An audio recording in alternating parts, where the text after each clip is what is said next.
So hello everybody and welcome back to Jenny all the way from the US of A. Hello, Rachel, and anybody who's listening live or on catch up. It's fabulous to be back. And what better time to land than in the sunshine? So I left sunshine and came back to sunshine, which is marvellous. So that was lovely. Very good. Well, it's very good to have you back in the United Kingdom. And I'm very excited that I actually get to see you face to face tomorrow, which is fabulous. And for those who watch regularly, yes, we are going to, for full transparency, we are recording this ready for release on the 14th because we're both going to be at the same fabulous meeting of the Fab Network. So we can't do our show live. However, in the interests of authenticity, we are still recording it very much live at the time and not editing it and giving it you warts and all as we always do. So hopefully you'll get the same effect as you do normally. So here we go. So you'll be watching this on the 14th, hopefully, all being well.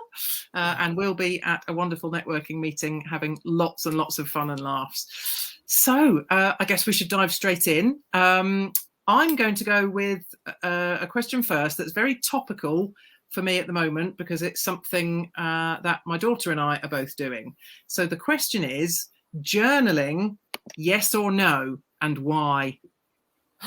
Yes. I love journaling. Why? Well, probably about 5 reasons, but I'll stick to 2. Yeah. So the first reason is because there are so many fabulous journal notebooky type things out there, and I'm a real stationery lover. So I love nothing more than a beautiful book to write in. Yes. And the variety of them are great. So you can have them with prompts in, you can have them without prompts in, you can do all sorts of things with them. So I love the infinite variety and the possibilities they offer is the first reason. And the second reason is that what I have learnt by journaling, and sometimes I do it for months and months on end on a regular basis, and then sometimes I don't do it for a bit and then I come back to it.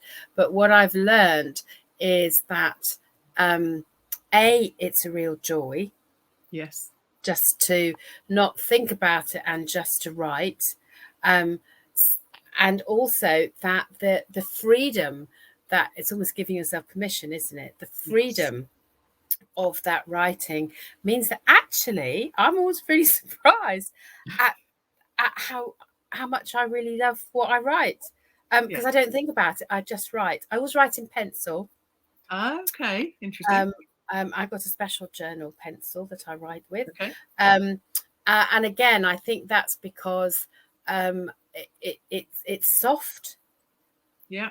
An HB pencil, and I can just write. So it's the freedom and the possibility and the joy that I get from journaling that I love. Oh, fantastic. Yeah, I think we're on the same page. No surprise there, Jenny. We're always on the same page. Well, pardon the pun as well, of course, with journals. Like you, I when I'm doing journaling, it can't just be the bog standard journalist's notepad. It needs to be a nice little book or pad that's got something on it or something nice about it, tactile or nice to look at or whatever it might be. But I think for me, it's that real honesty that you get with it, and it's all those thoughts that you've got messing around, jumbling up your brain.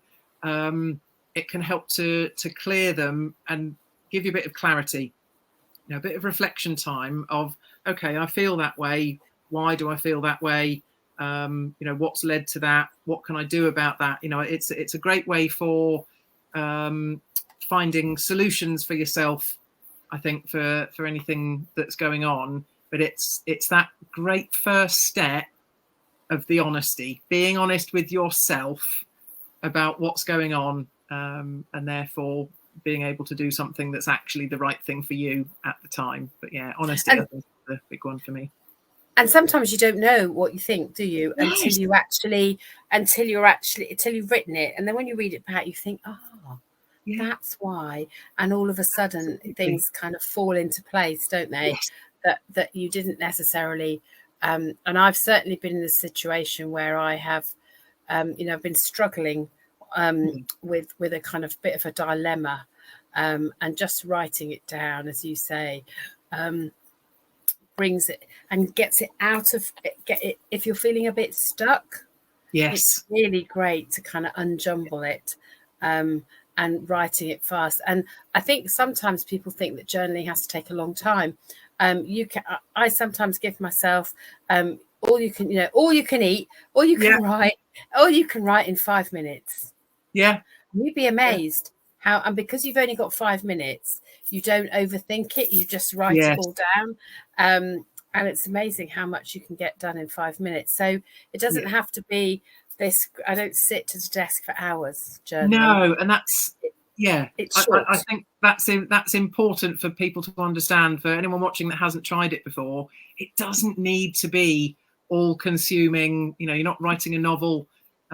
It's just once you get into that habit, even if it is just 5 minutes at a time, it's amazing how easily it starts to flow once you start, I think. Fabulous. Right. Well, what's your first question for me? Well, mine is, you can either take this literally or metaphorically, I think. I just realised as we were. My question was, do you prefer sunshine or shade? Oh, okay. I'm just going to type that in so that it comes on to the screen. Technology. Here we go. There it is. Do you prefer sunshine or shade? Oh, that's a tough question. I think I will come down on the side of sunshine, because sunshine just makes you smile. It's happy, it's bright, it's vitamin D on the skin, and the best way to get that vitamin D is by the sun. And I do like a tan. It's quite nice if you're feeling a bit bronzed. But the shade is also very important, because I mean, this weather that we're having at the moment, crikey, sometimes you just need that bit of respite, don't you? But I would always want to be able to be out in the sun. I like the sun. You know, I saw a friend recently who's going through skin cancer, fairly minor, so she's fine. However, she's now got to be super, like even more careful than she's ever been before in the sun. And that made me feel just a little bit sad, because the sun, you know, it gives things life. It's a really important part of everything, of nature, of everything about the human race. So I did feel it was a shame for her and many others who have to be uber careful in the sun. So yeah, sun, I think, is the clear answer there. And I think you make a really good point. Obviously, having been in the sun for the last 2 weeks, in between, it's hurricane season in Florida at the moment. In between storms, it hasn't. It's this fabulous thing where you can be sitting in the sun, the clouds come over, it rains like mad, thunder, lightning, and then half an hour later, it's brilliant sunshine again, and you think, did I dream that thunderstorm? But I think the thing is about protection. So I use SPF 50, factor 50 all the time. I don't use anything less anymore to protect my skin. And I think lots of people think that, if you use, factor 50, you won't get brown. I think you do. Well, I know you do, because I am. But no burning, and I think that caring, so that, as with anything, isn't it, it's balance. Yes. So it's lovely to be able to sit in the shade, but it's also nice to be out in the sunshine. So it's that the balance of both. But yeah, there is something very special, isn't there, about the sun rising and the sun setting, and watching the colours. Sunrises and sunsets, yes, beautiful. Yeah, if I ever lost my sight, that would probably be one of the things I'd miss the most. Beautiful sunrises and sunsets. Yeah. That was kind of topical, because it was so Yes. And I think also our houses aren't always designed, are they, for hot weather? So people get hot and bothered because we're carpeted and curtains. Yes. And whereas obviously in other countries where they are more used to prolonged sunshine, yes, the house is very different. A bit of air conditioning. Ted Lasso said about living in England. The lovely Ted Lasso. If you haven't watched that series, I haven't watched it. I guess I must add it to my list then. You must. It's absolutely the most. If ever you're feeling a bit shady, feeling a bit down, Ted Lasso will bring you joy. It's just the most fabulous. But he says about his time in England, he said he's learned that air conditioning is a privilege, not a right. Yeah, sounds about right.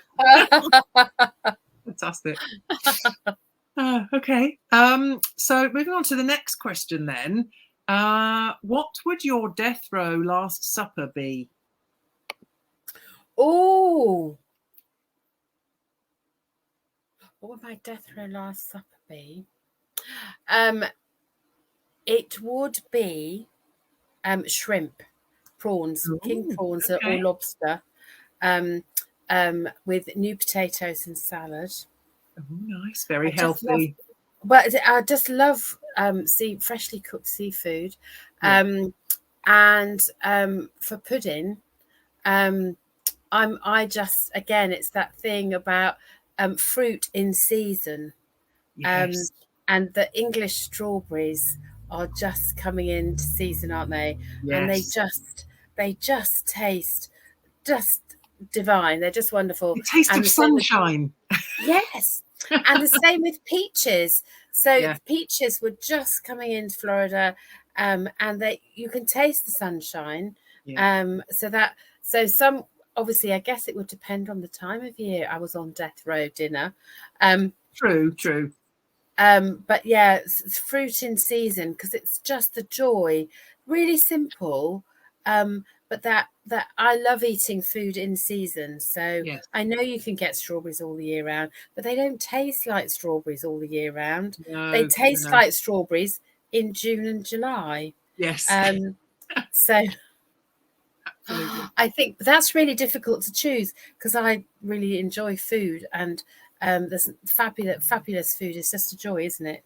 Yes, absolutely. And it's funny what you said about it would depend which season which time of year you were on death row, because my go-to foods for it would be more of a winter menu. And I love summer fresh food, but my choices for a death row supper would be a roast dinner with honey roast parsnips. That's the key ingredient, honey roast parsnips.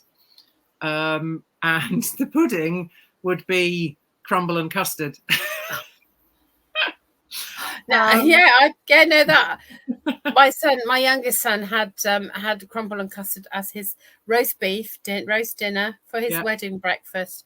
Beautiful roast beef dinner with all the trimmings, including roast parsnips, and crumble and apple crumble and custard. Fantastic. Sounds ideal. The only thing I'd swap is, as a vegetarian, I wouldn't want the beef. And roast beef. Likewise, with your salmon, I can picture how lovely it would be, but I just don't like meat and fish. So the salmon wouldn't hold any interest to me. Shrimp, not salmon. Oh, sorry. Shrimp, but they're still fish. So yeah. See, says the vegetarian. I can't tell a shrimp and a salmon apart. Anyway. Okay. So next question for me. So my next question is, how do you respond when something you've been really excited about doesn't meet your expectation? Ooh, okay. I'm just typing that in.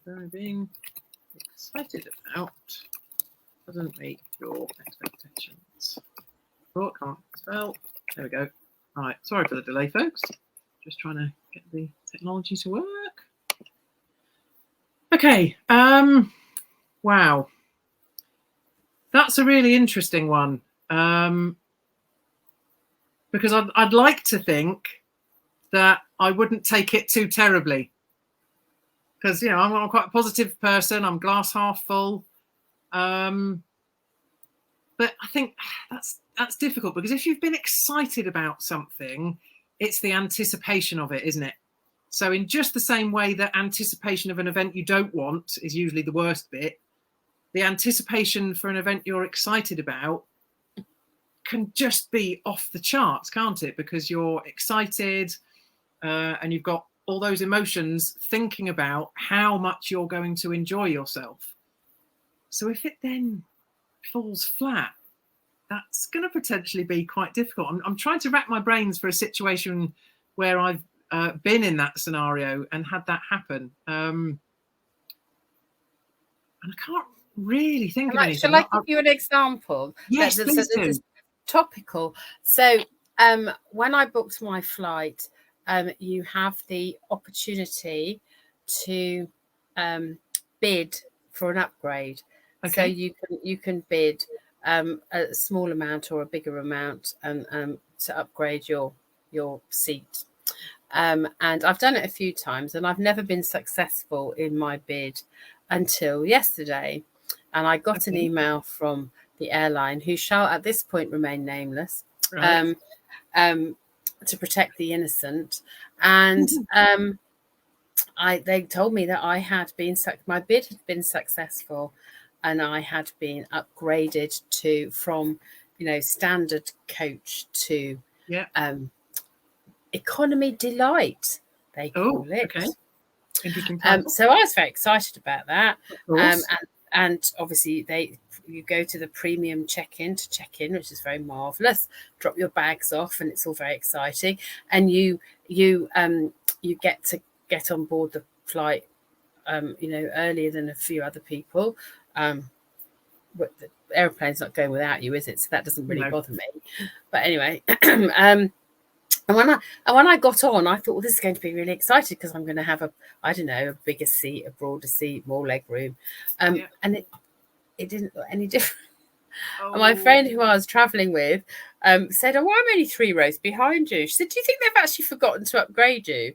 And so we looked at her seat, we looked at my seat, and they looked exactly the same. And there didn't appear to be any difference whatsoever. Okay. And it sounds a bit, so it wasn't uncomfortable, it was perfectly adequate. I have not got the longest legs in the world, so maybe I wouldn't have noticed if there was 3 inches more leg room, because it isn't really a big deal for me. Anyway, we asked one of the cabin crew if this was it, and they went, "Absolutely, yeah, this is it." And I said, "Well, what is it?" Because I was really excited about it. And they said, "Oh, well, there's a bit more leg room." And I said, "But they're in rows with other so 2 rows back. It's the same leg room. So I think it's just an optical illusion. So I think it's a bit dodgy." So I was really disappointed, and there was absolutely nothing wrong with the service. The crew were fabulous. It was a fine flight, but it was just that thing where I thought, oh, I feel like I've my bid. Which obviously wasn't huge, but it was still, money. I thought, I feel like it didn't meet the promised, the delight wasn't delivered. Felt a bit shortchanged, I imagine. Yeah. And it's like, well, I won't be doing that again. So there you go. Oh, that's a shame. Yes. Yeah. Well, I'm sure I must have been in situations where things have not met my expectations, but other than going to the cinema and seeing a film that turned out to be not as good as you hoped it might be, I can't think of one right now. But maybe I should ponder on that. Maybe I should do some journaling about it, because I think that's an interesting one to consider how I will have reacted. Particularly bearing in mind that I would like to think I would react in a positive way. However, disappointment is disappointment. So interesting one. I guess you can be angry, can't you? I wasn't angry. I was disappointed a bit, and you just feel a bit let down. But I think the danger of that is, so the next time somebody offers you that, you kind of, would you trust them? Should I have asked for more details before I had, just got excited about being upgraded? All of those things. So I wasn't blaming anybody. I just thought it was an interesting perspective, because disappointed is a it's a saggy word, isn't it? Disappointed. Yeah. You just kind of sag. Everything sags a bit. Oh dear, love it. So we would be really interested in Yes, people's feedback about how definitely. do you respond if things when you've been excited about something. We'd love to hear what people what actually happens to you. No judgment here either. Absolutely. And as always, we'd love to have your questions as well for future shows. We'd love to know what you want to hear. So my last question, which I'm going to change on the spot, because my last question was going to be, do you like hot weather? But we've kind of covered sunshine, haven't we? So Yeah. I'm going to change it, a topical one, because my husband and eldest daughter have just spent the weekend in Oslo in Norway. So my random question, would you jump off a ski jump? No. Very simple answer. For anyone that doesn't know, it's a topical question because there is a ski jump in Oslo. But please carry on, Jenny. So I have been skiing, and I practiced on a dry ski slope before I went. Yeah. And it was one of those things, because I have quite a low centre of gravity, being short. Yeah. I thought I would be better at skiing than I was. And I think that you can get in your own way, can't you? Because learning a new skill, particularly when it's potentially dangerous, has risk attached to it. Let's put it that way, not dangerous. Yes. Has risk attached to it. I just thought this isn't fun. I don't want to break things. So I wanted to be in the nursery class with the little children who were all roped together. Yeah. So the thought of a ski, I'm not great with heights. Yeah. And one of the things that worried me was the edges of mountains. So jumping off a ski jump, I think I'm full of admiration for Eddie the Eagle and other people who do that. But I have no desire to try it myself. I really think it's amazing for people who want to do it. Yes. Did they do it? Well, no, because obviously it's nice weather at the moment, so there's no snow, but you can go and visit and you can climb up it and all this sort of thing. And see, we're a skiing family. I've skied right from a top, and we're a skiing family. So that sort of thing I find really interesting. We'll watch things like Ski Sunday, and whether it's the downhill or ski jump or I love watching it from Olympics, all that stuff. From the security of my sofa under a blanket. My sons are all very good skiers. In fact, the ski instructor when we were there, because my eldest son hadn't been skiing before, so the younger two were good. And in fact, my middle one is a ski instructor. He did that after he left school, but while he's deciding what he wanted to do. So he's a fabulous skier, and a really good teacher. But the instructor who was teaching Philip and I couldn't believe we were related. Brilliant. Because I was so bad. Different ways of learning, different ways, different learning styles. Absolutely. Yeah. But despite loving skiing, I don't think I'd jump off a ski jump. I don't like the feeling of falling. I don't think I have a huge phobia about it, but there's a lot of fear there, definitely, about falling. And I've conquered some of that fear, and I'll go on some roller coasters now that I wouldn't have gone on before. But the thought of free fall off a ski jump, nah. No, thank you. I hold the coats at roller coasters. I'm not a roller coaster person, so I hold the coats. Yeah, no. Well, that's fair enough. Yeah. Brilliant. And actually, that's really funny. So my last question, and again, because I've been spending time in the company of small children the last couple of weeks, and we were discussing at Archie's party what your favourite childhood toy was. Ooh. What's your favourite childhood toy? again. Just need to get better at typing and speaking at the same time. What's your favourite childhood toy? The first toy that comes to mind is Margaret Rose, my very special dolly. Obviously, she was named after Princess Margaret. Princess she was Margaret, Rose, wasn't she? She was I've still got her. She's a very, very posh dolly. She's quite large.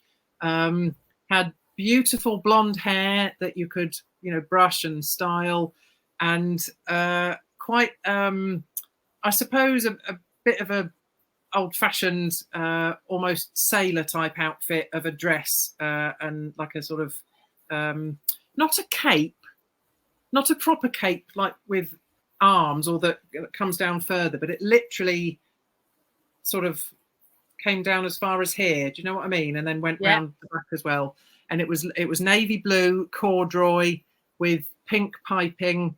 And I just thought she was the best thing since sliced bread. And she's as old as me. She's my first toy, I believe. The first thing, well, other than the jingly ball that my brother kind of threw at me the day I was born. I think Margaret Rose was a birth present, so is as old as me. And she was definitely, I mean, I still do love her. I can't help it. She was a definite favourite. I think so.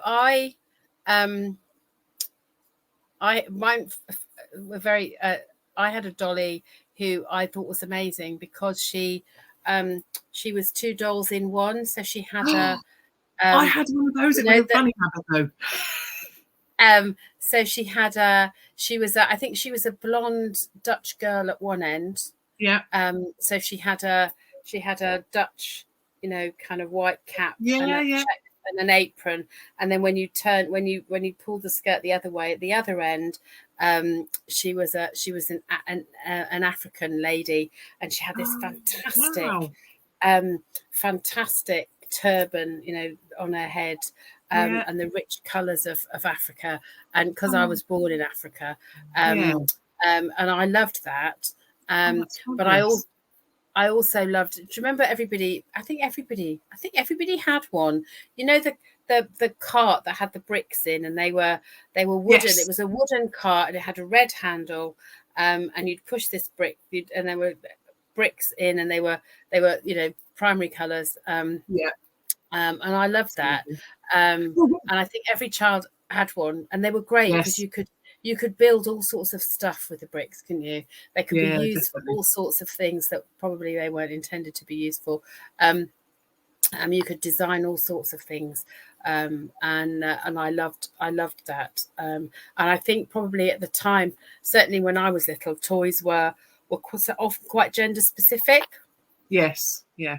And I know that when I had my sons, I was determined that they wouldn't have gender specific toys. They had hoovers, and they had an outside mud kitchen. There should be a bit of everything. Absolutely. Yeah, a bit of you could they were just things, just interesting things to play with. So yes, we were talking about the kind of toys and how much fun you can have with a box. Yes. Oh God. And isn't that always the case? And that seems to be across the generations. Give a kid an empty box, happy as a pig in Wotsits. Never fails.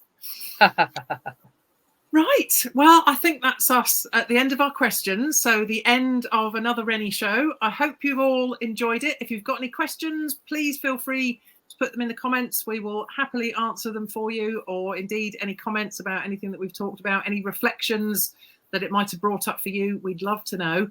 And we will return. Next time we'll be properly live again on the 28th of June. Same time, same place. And it will be joyous to see you then, Rachel. But I shall also very excited to see you tomorrow. Yes, I'm looking forward to a big hug, Jenny. Oh, yeah. Very excited to see you tomorrow. And we will look forward to getting feedback from you all. Hope you've enjoyed our chat. And we look forward to seeing you in 2 weeks' time. Fabulous. Take care, everyone. Bye. Bye.